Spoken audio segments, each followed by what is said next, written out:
who are benefiting because they're getting a bunch of fucking government subsidies. And who's paying those government subsidies? As far as welfare, Medicare, Section 8, all this other shit. It's the middle class. So again, I keep seeing. Yeah, and that's what I'm saying. So it's like, I hear what the other side is saying, but it's like, with my own eyes every day, I keep seeing the exact opposite of what you guys are saying. Trust the system, but the system is repeatedly keep fucking us over, man. The system is wildly broken. Man, I don't believe it's broken. I believe it's designed the way it's been always designed. You know why it can't be designed like that? Because the founding fathers literally said, we're making it different because... Hold on, Diego. Let Rob more so point, brother. Yeah. Let me say this. My point is more so as we talk about the justice system and then y'all talking about the economy. I don't think it was ever set up to be fair per se. I think it was never distributed fairly for certain groups of people, and I think what's happening in modern times as we evolved from our history of sorts, you see that class warfare is a real thing. It may have been masked over the years due to other issues in America, but class warfare has always been a thing, and we're seeing that now.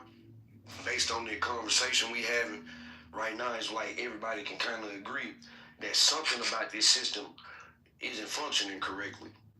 I don't think anybody wants a system like Russia. I think some of the communist systems that we have around the world, obviously we know what it is. I think some of the socialist systems we have around the world, we actually could look at them and see if it's anything that could work. Because the truth of the matter is we have a socialist type economy, system. Somebody noted that already. Defense system, schools, roads, healthcare, any of that shit can be deemed as socialism. It's the big difference is our government isn't per se owning business like China, but it still seems like it's rigged in the big business favor. So it is what it is on one level. I understand. Shut your who that hoe ass. Weird ass fucks. But yeah, that's what I mean. I hear the shit Brad be saying. I think Brad is a psychopath to a degree, but Brad is really intelligent on a lot of levels.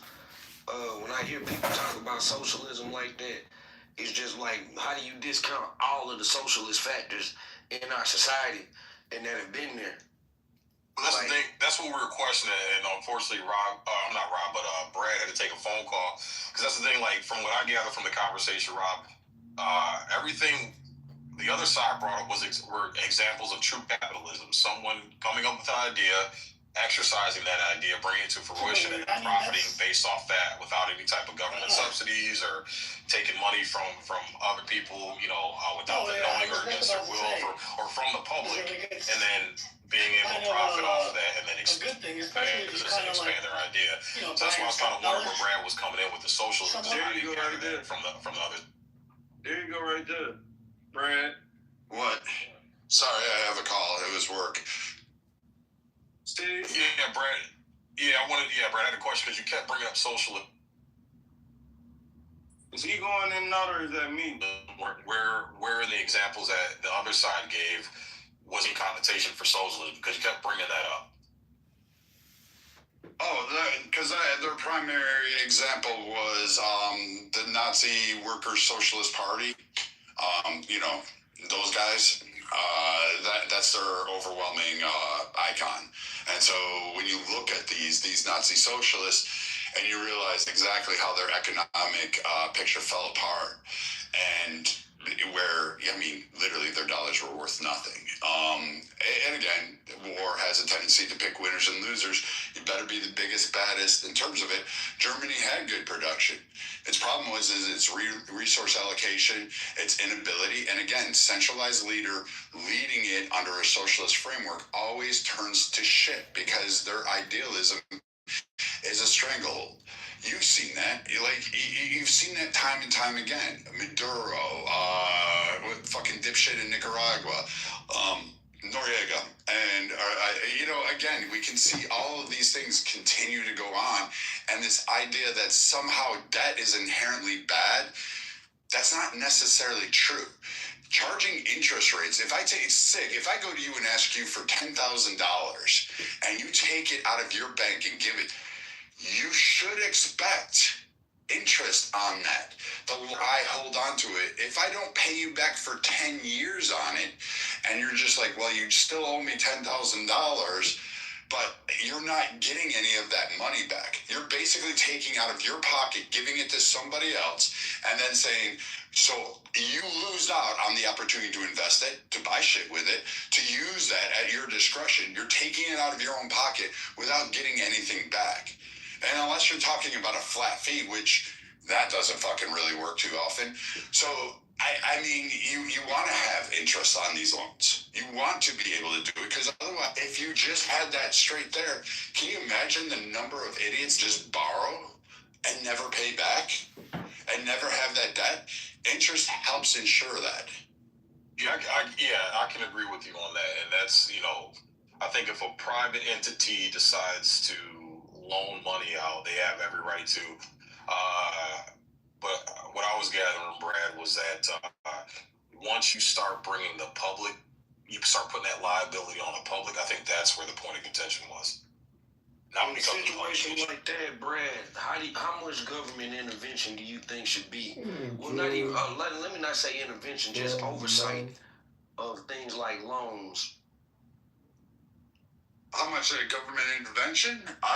That's why I said I think a lot. I think you should have the ability to redress your grievance in a court. You should have the ability to sue. Someone should be arrested for not paying you, because if they're not going to pay you back your debt, you should have a platform or an entity such as a government to back up your ability to go after, say, assets, to go after them for that amount of money that they are not going to return to you.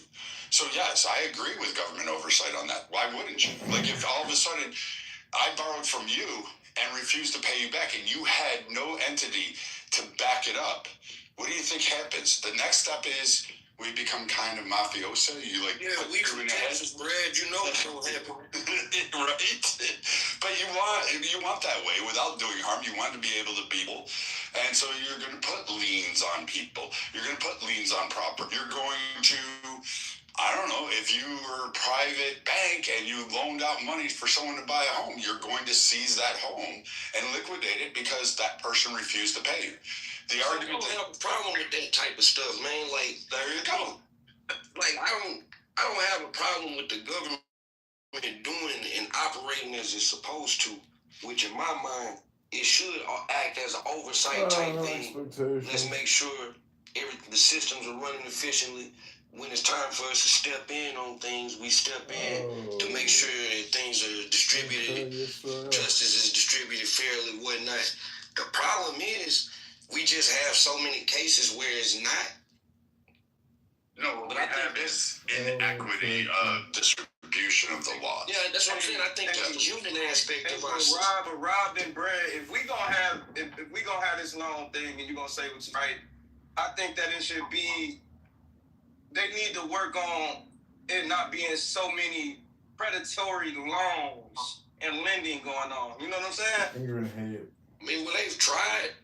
But in the free market system like it is, it's like, what we gonna do about it? I used to work in the payday loan business, which is very predatory.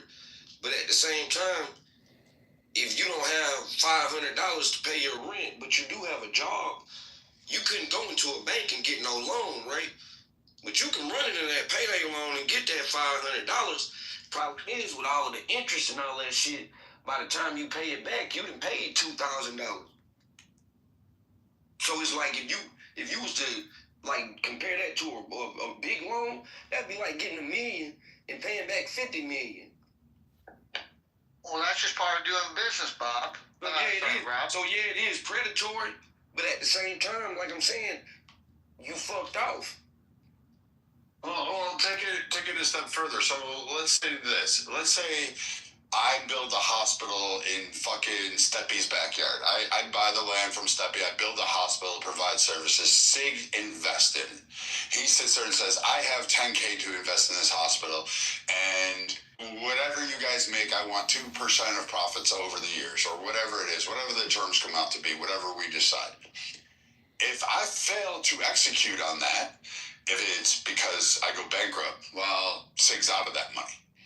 But if I make a profit and I tell Sig to go fuck himself, well, now Sig can actually provide legal actions. He can go to a court, because if I'm a big entity and I have millions of dollars and I don't pay him his interest, he has a way to, he can remove me because he's got control. He has some measure of control, and he's also part of the system that's there. So again, when we hear these like broad-based, weird Nazi socialist programs that, you know, labor, I'm all for labor. Yeah, you're all for labor, but you want the overwhelming dynamic to the slice of the pie beyond the share. You're not the product. You're the producer. Hey, Brad, are you familiar with a book called 0 to 1 by Peter Thiel, where he says that in America, to successfully sue a corporation of that size, you need at least $10 million? Yes, I have heard Peter Thiel say this, and then I kind of laughed at him because even when he came on Clubhouse and did his speech, I said, that's not necessarily true. That doesn't always happen because, quite frankly, the way we have our system set up currently, pretty much McDonald's got sued for a woman burning her vagina and a cup of coffee, and she became a millionaire. Now, granted, it was really painful, it caused surgeries, and she had fucking scarring. That was horrific in and of itself. But the idea that we have lawsuits and you have a way to collect off of that shows that theory isn't true. Personal injury. Obviously, we know that lawyers will do personal injury against big corporations for free. We're talking about that, though. We're talking about regular civil lawsuits, not personal injuries. I get it. And even civil lawsuits, you have a myriad of cases that go through. You can Google civil lawsuits that have been won. The insurance company is a prime case in point in that. We've had civil lawsuits all the time against us. Is Diego the person that brought up the Dodge Brothers suit? I don't know if he did. Partially, I said that the Dodge brothers, Diogenes got into it, but yeah, the Dodge brothers sued Ford. I just want to ask you a question because my limited understanding on that, I talked to somebody about this about 2 years ago, that this is like the case that set the standard for like the profit dividends and sharing for like whether a business ultimately is a business at behold like a public business. Are they working for the public or they shareholders? Exactly. They work for shareholders, yeah. All right, your opinion on that. What's up? Go ahead. It's very important to understand that the way, once again, it was represented is workers. Talking about the president is said not necessarily but Andre, the case actually revolved around because they just basically didn't get their money from being the investor, nor did they get paid for their parts. So the way it was represented by the genius guy, I think that's his name. Ford was sued because he was paying good wages to his workers. That's bullshit. It had to do with what the incentive for the profit would be. It's because Ford wanted to invest back into the business and create more business opportunities for the company. What they were arguing is that they're due is this legal for their shares because they invested money into his enterprise and they were waiting for their payout. And he was going to use the money that was that they were that was owed to them to invest back into the company. And that's Andre. You're also forgetting the other part where Dodge brothers or family provided multiple, like literally today it would be billions of dollars worth of parts to Ford to make, and he refused to pay on those parts. But from his point of view, they took money from Ford and invested it to create the competition for Ford, and that's why he was pissed, and that's how he ended up, writing all all his extracurricular books. But Diego, if you're a parts maker, let's say, so the Dodge brothers started out being like manufacturers. They were just parts makers, and they did prefab and fabrication of works, right? And if all of a sudden you're like, well, I invested in this guy, he's the pinnacle, he's got the best freaking car out there, and all of a sudden he's not paying you for your work, your labor, because, you know, you got dipshit saying, oh, he's investing in it, and then he's not paying the money you helped him get kickstart his company. Then you don't pay that back, so now you sue him, and you're like, you know what? We've got money. Why are we making parts for other companies? Why not just create a car ourselves? Wouldn't you do that? What's the question? If you are a fabricator, a parts maker, Dodge brothers were. But they weren't. They made parts for Ford. No. That was part of, yes, that's part of the lawsuit. That was a major part of the lawsuit. They learned how to make the tools from Ford, and then they started becoming a parts manufacturer. You gotta read the history, man. Again, Ford refused to pay for the parts. That's literally, go look at the lawsuit itself. You want me to go look it up so we can Look it up. Anybody know that? You know, I just do Ford again. Ford versus Dodge brothers.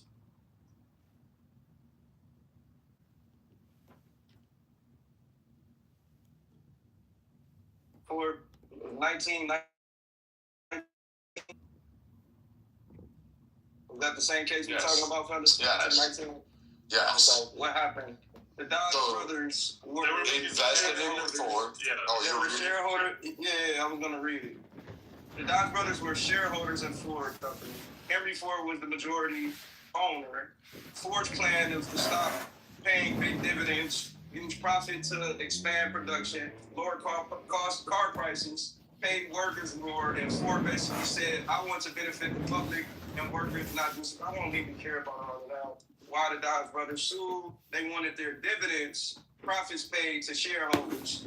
They argued Ford was holding back profits and not acting in shareholders' best financial interests. So that was why. There's also a part about parts. I'm reading. They're talking about shareholders, stakeholder, shareholder.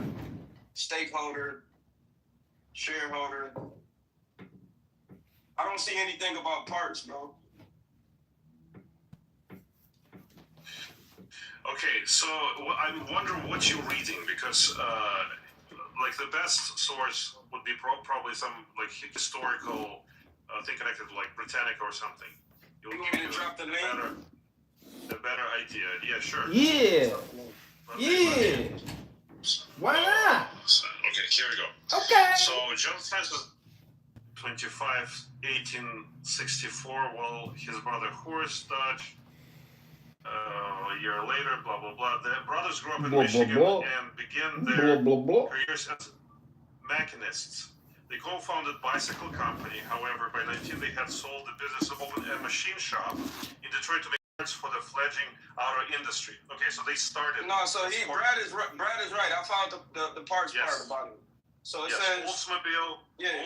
Oldsmobile's next Henry Ford contracted with the brothers to build engines, transmissions, and axles. Ford was unable to pay the Dodge full in cash, so he gave them stock in the company. So that is a cold pit. Like, this is actually how it all started. So Brad is absolutely on point.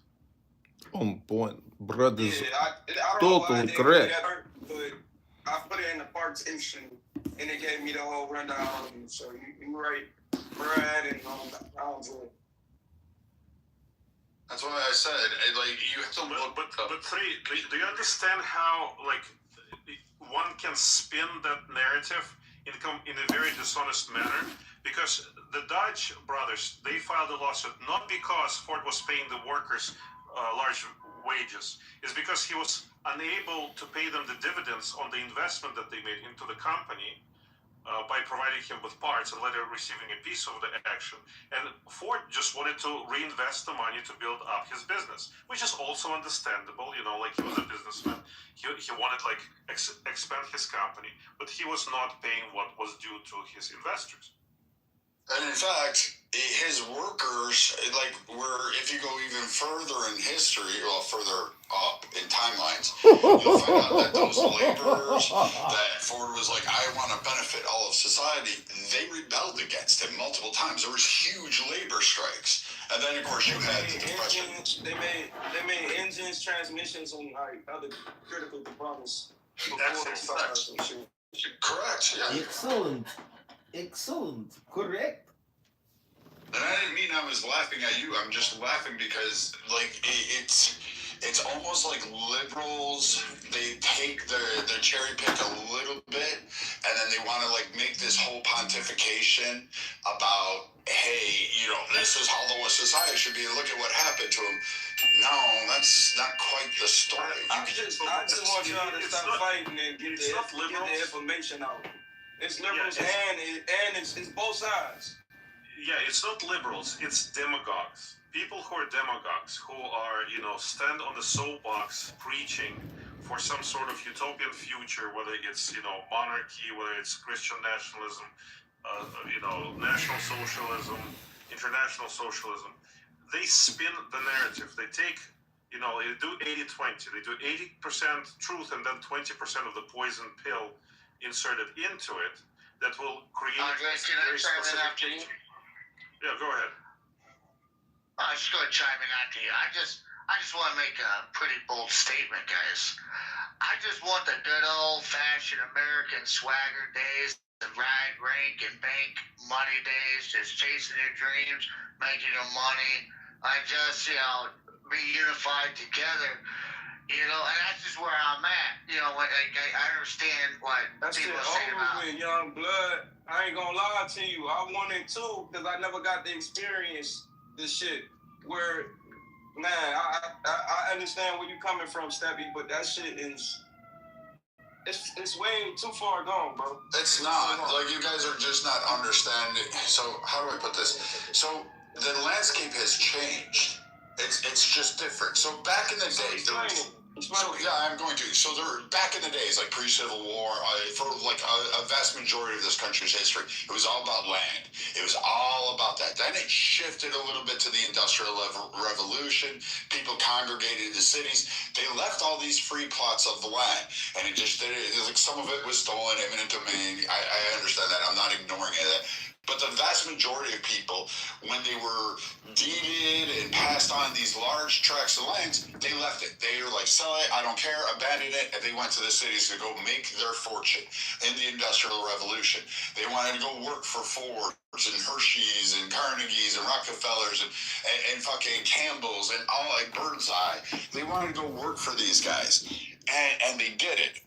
Con Air, the AC guy, like a fucking genius, literally developed the entire Southwest and South for production and manufacturing, all because of an AC unit. He put it in homes, and that made it feasible for development out here. And there was a race for land. Land is now, for the most part, divvied up. It's still there, but not. We don't look at it that way. So farm ag workers are kind of working. Their lands are shrinking. They're selling them to HOAs, and they're doing their thing. Hats off to them. But what you have now is you have a new age. We've moved on from the industrial age, the blue collar age, where you can build towering skyscrapers and all that stuff and become profitable and have that. Wait, hold on, Steppy. Hey, let me finish. Let him finish so I can understand. What you have is everybody wants the digital world. We are now in the digital world, and that's the new landscape. It's moved from land, industrialization, to now digital.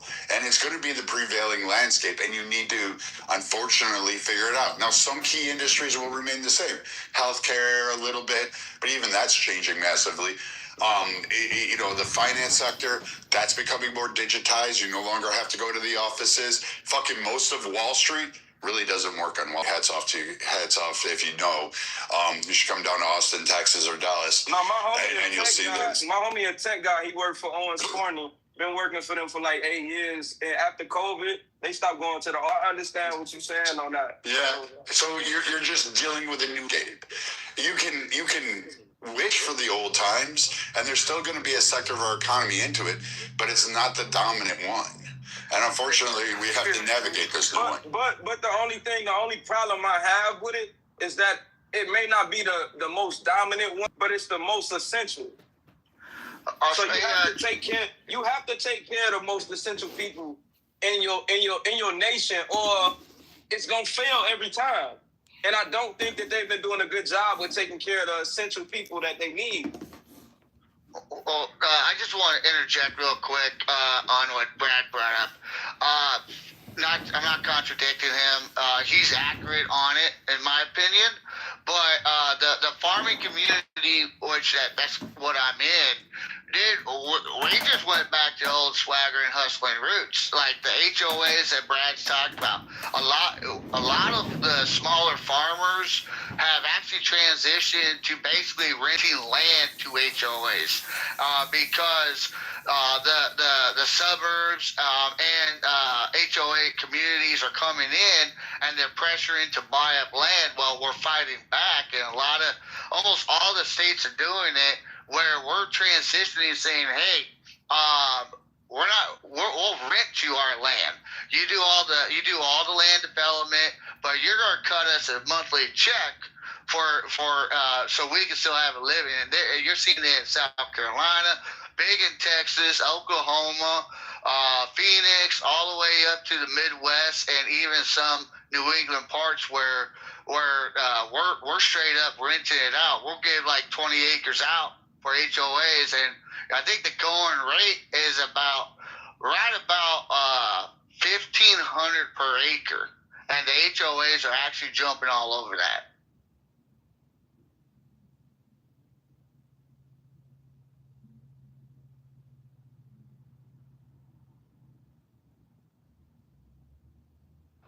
Oh, the other thing I was going to ask you, if you guys sorted out, sorry, I'm still working, but did you guys figure out the whole Federal Reserve thing?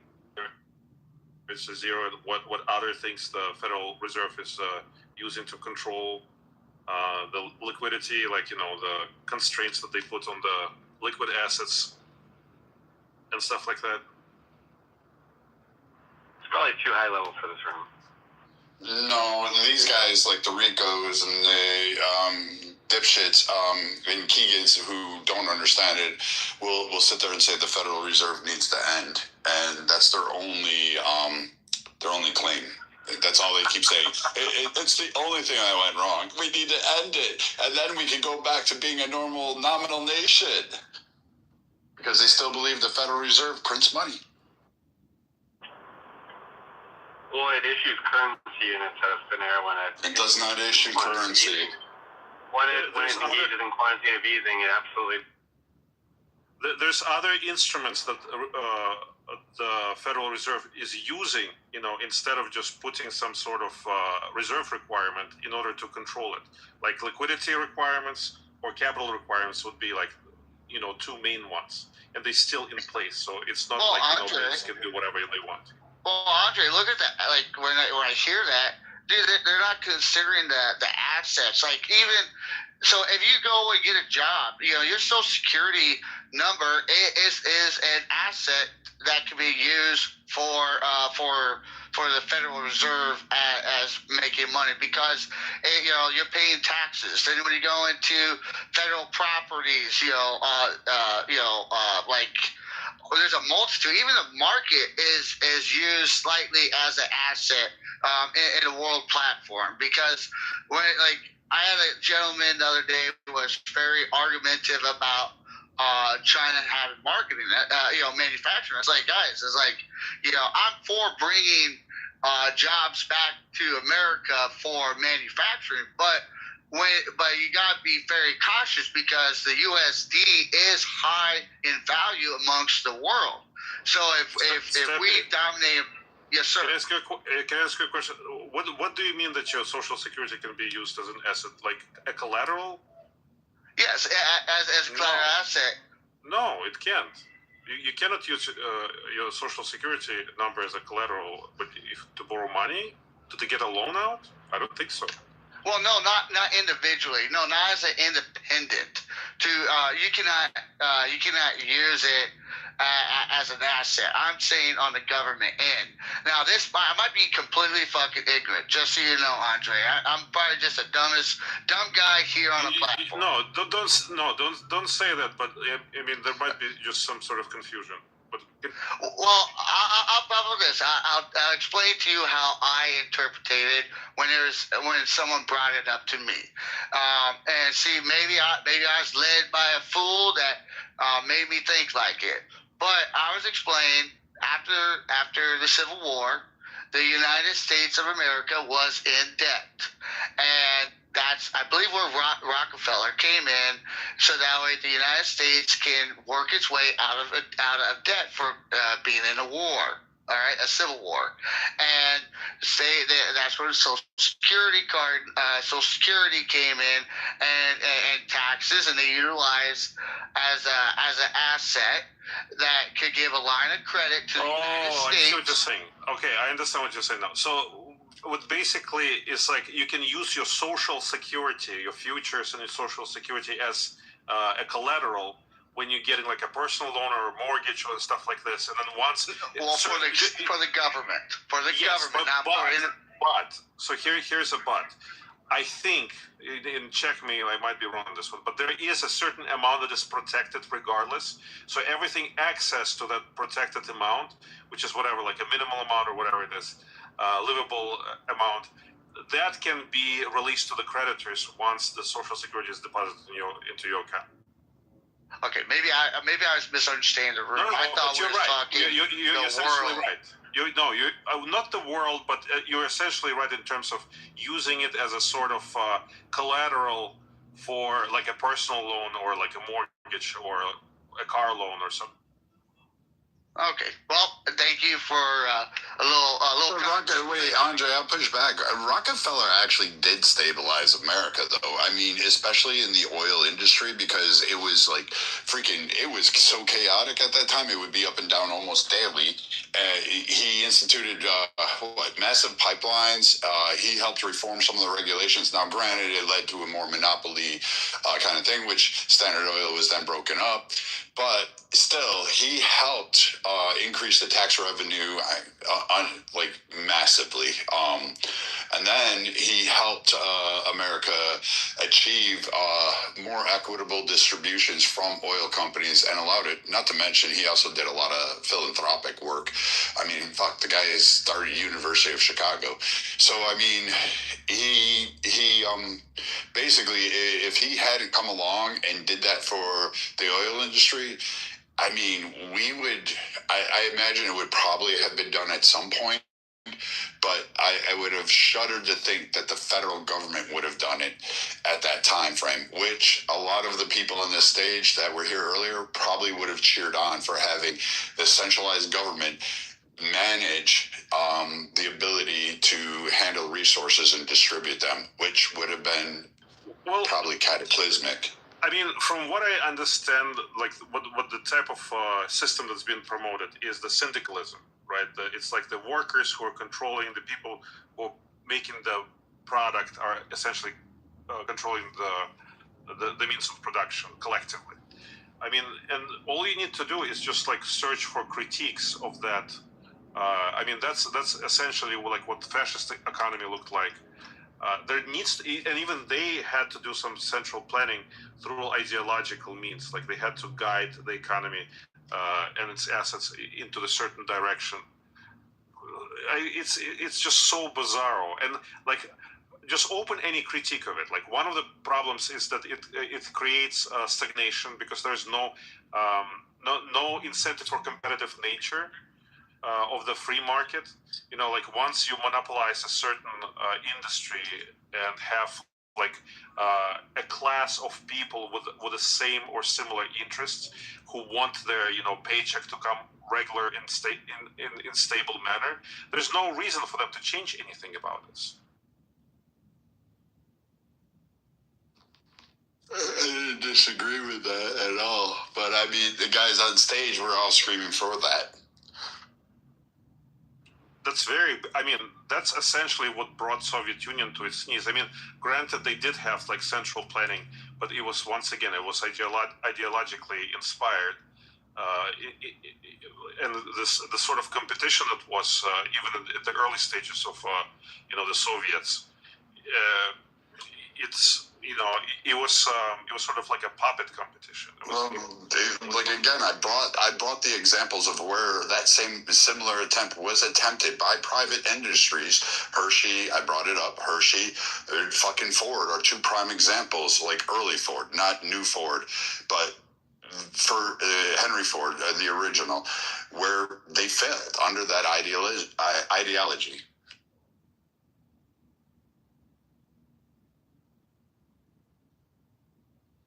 Oh, and furthermore, I found it ironic that they were talking about how great a champion he was, even though he took other people's money to go ahead and do it. He had no problem putting his hand out there saying, give me, I'll redistribute the wealth, and then didn't want to pay the debt that he owed to the people that he borrowed from. That was ironic. And then people screamed that there shouldn't be interest on loans. But Brad, we're seeing socialism at its prime in New York City with that mayor. He promised so much, and yet what has he actually committed to?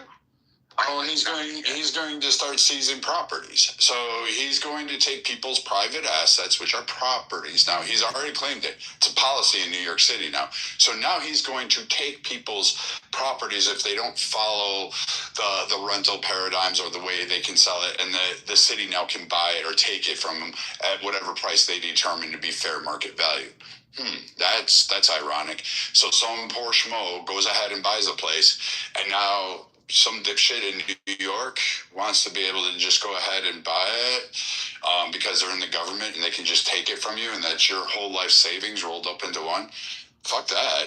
Like, why would anybody want to do that? Well, because Brad, it's very easy to spend somebody else's money. I mean, it's very pleasant, and there's no strings or responsibilities attached to it. It's great. You spend somebody else's money and you can do it as much as you want until it lasts, actually. Yeah, Brad, and two, I don't think anybody was arguing against interest. It's that if you decide to lend out money, I think, you're taking a risk that person may default on that loan that you give them. So I think the reward for you taking that risk is that interest, right? No problem with that.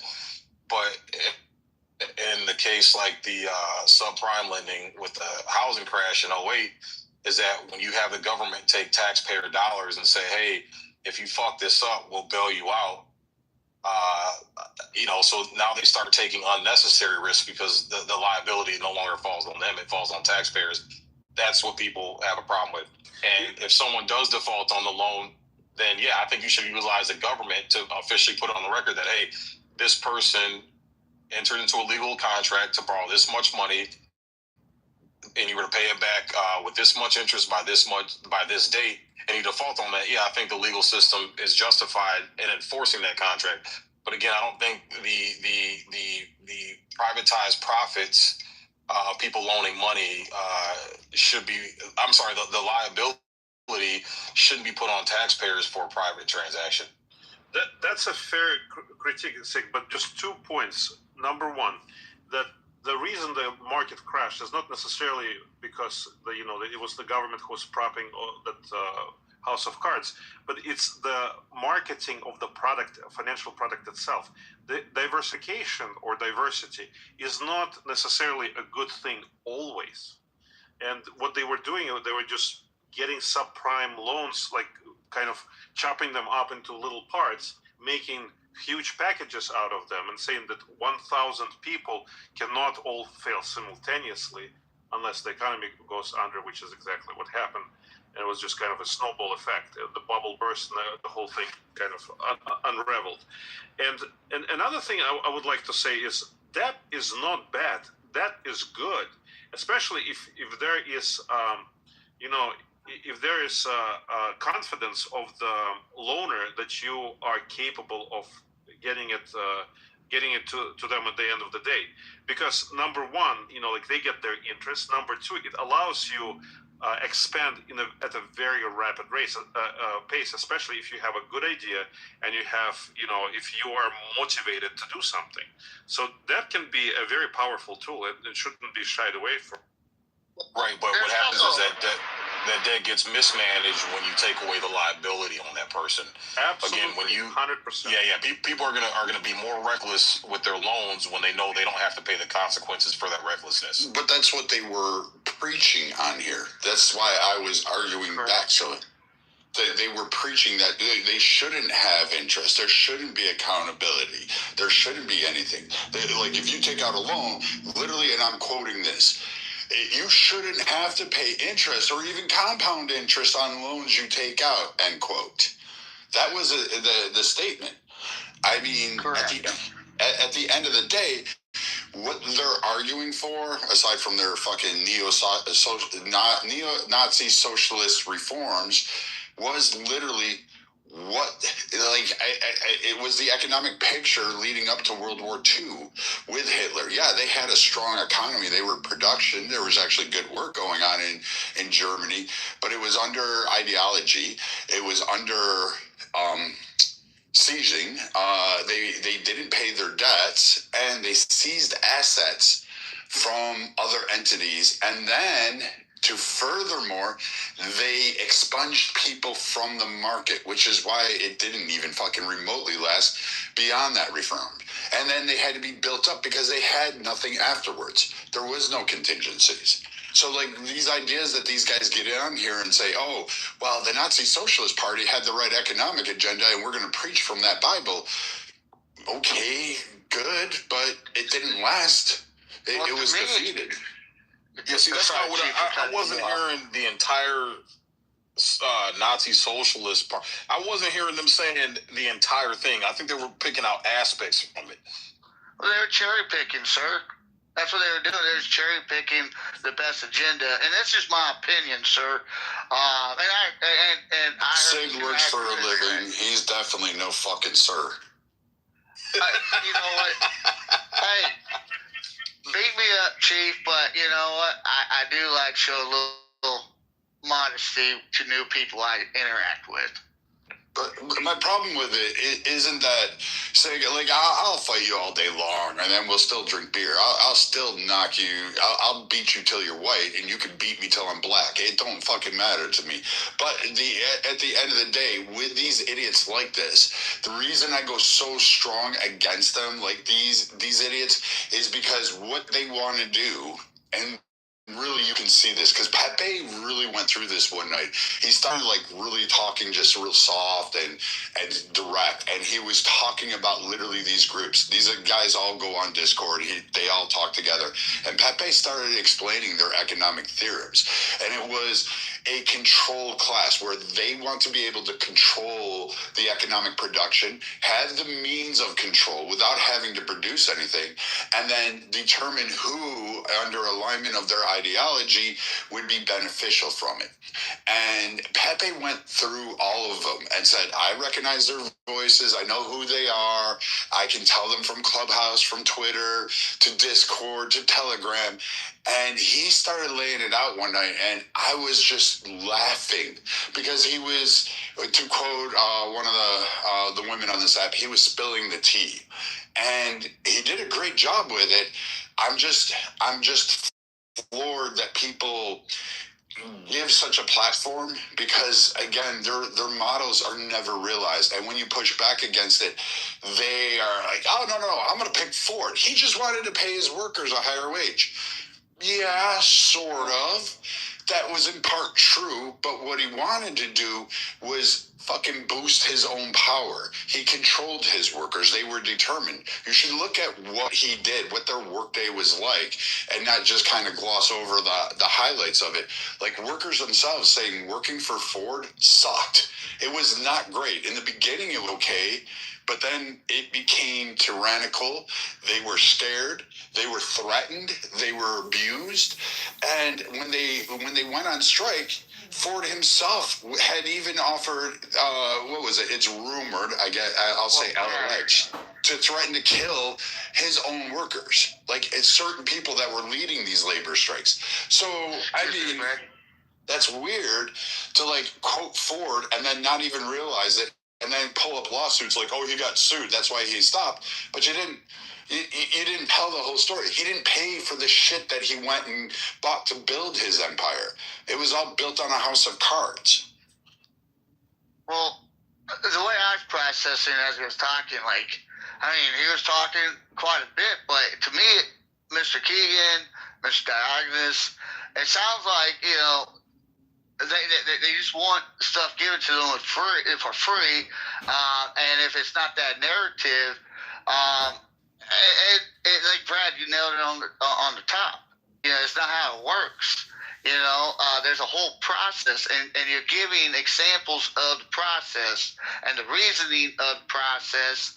And if there's any contradictory in his opinion to your saying, then he needs to be very resourceful and do his research. My whole issue that I was having with him is the same way that Brad. I'm sorry to speak on your behalf, Brad, but the way I was processing it is almost mirrored to how Brad was saying it. Is he, you know, take a loan without interest, no matter the reasoning? To me, that's not good business. It's not, you know, America, in my opinion, I might be a fool for having it. America is a business. If you look at America as a business pyramid, the fundamentals are the same at any type of corporate level, all the way down from the CEO as the president, delegated all the way down to the workers at the bottom of the pyramid. And, you know, the best bit, I see with Keegan, I see with Diogenes, is they want to have the best outcome for individually versus the whole operation. And that's what I don't see eye to eye with him. I'll listen to him. I might not agree with him. But what he was saying, in my opinion, Sig and Brad, is just utter nonsense. That's not what I was hearing, though. What I was hearing, and again, to be fair, you know, you guys kind of floated in and out of the conversation a few times, and we were talking about this for a few hours before you guys joined. Is that's not what I'm hearing. What I'm hearing is that there's a level of unfairness that's going on, and when we talk about the interest, it's the fact that we have higher up officials who keep taking out more debt and more debt and more debt and more debt, and the interest is compiling, and they're not the ones taking the liability. They're the ones, again, it's privatizing the profits and socializing the liability. That's what I've heard from their argument. That's what I'm saying. I'm trying to pick up where you guys are coming from. So I didn't hear them. Okay, so let's put it this way. You know, Ford, right? Or no, I'm not Ford. Oh, fuck. I'm so sick and tired of Ford. Franklin Delano Roosevelt. You know Roosevelt, right? Yes. Yeah. A lot of people point to 1913, the Fed, you know, all those those are the major issues and the turning point of what happened. Oh, and then the Civil War. Like, these are periods in times. These are snapshots. Yes. Blah, blah, blah, blah. They some of the long-standing effects can be felt. Yes. Culturally, economically. But really what they're arguing for is from the Ford doctrine. Doing basically what Franklin Delano Roosevelt really did. He upended, he fucking made it illegal for people to own gold. He changed interest rates. Created a law and forced Americans to sell their gold to the government. Yeah, correct. Like, that's price later. Yeah, right. Manufactured that out of there, and then he wanted to basically divvy up it. And they're arguing for that same centralization, but they're doing it under the guise of Bitcoin, or saying Bitcoin's going to solve it. And you heard them saying, I don't think a digital currency should exist. And then meanwhile, they're saying you should invest in Bitcoin.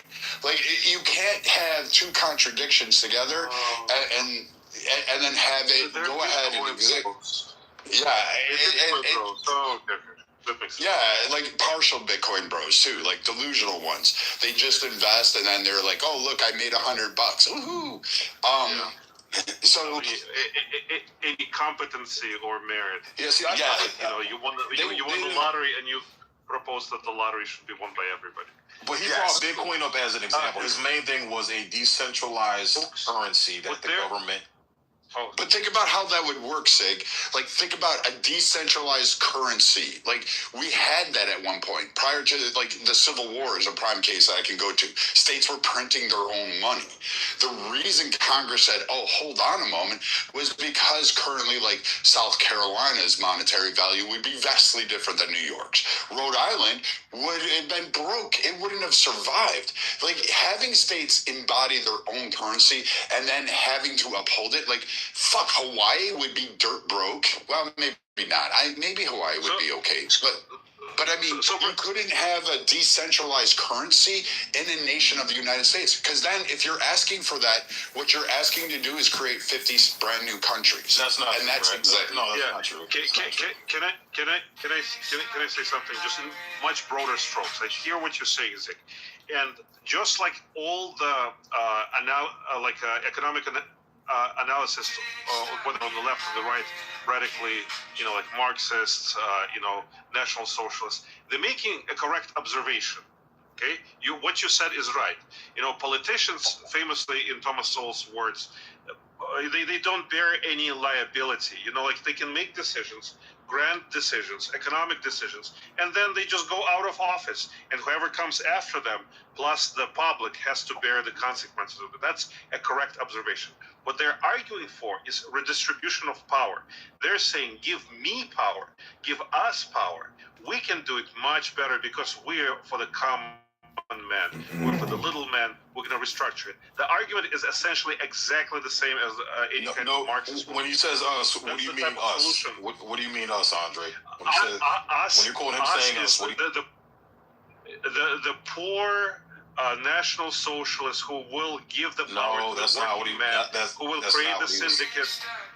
That's not what he was saying. I heard him say exactly that. He said that the means of production should be controlled by the people who produce those things. He wants to cooperate and create syndicate-like entities that would control things outside of any kind of financier or loan officer. Yeah, that's not. What he was saying is putting that power and control back into the hands of your average American, because clearly it's been taken out of our power, it's been taken out of our control. And one of those things was what Brad brought up, is that we actually had the federal government force Americans to turn in their personal private assets. And that's what he kept bringing up, is that the government, when we talk about monetary items, is that the government is taking it. That's our private shit. The government should never be able to come and say, hey, give me your shit. And FDR was a good example of that, is the government put in a law, said, hey, you have to give me your gold. And then a few years later, what do? They turned around and then they allowed Americans to buy it back, but it was at an increased rate. That's what they were talking about. So when they say give us, he's talking about the actual American people, the actual citizens, not just a select. Okay, so it's a class. It's basically, once again, it's redistribution of power. Now, Zig. No, it's not redistribution. It's giving us back the power we already have that the government took away from us. That's what redistribution of power is going to be. No. But listen to the way that right.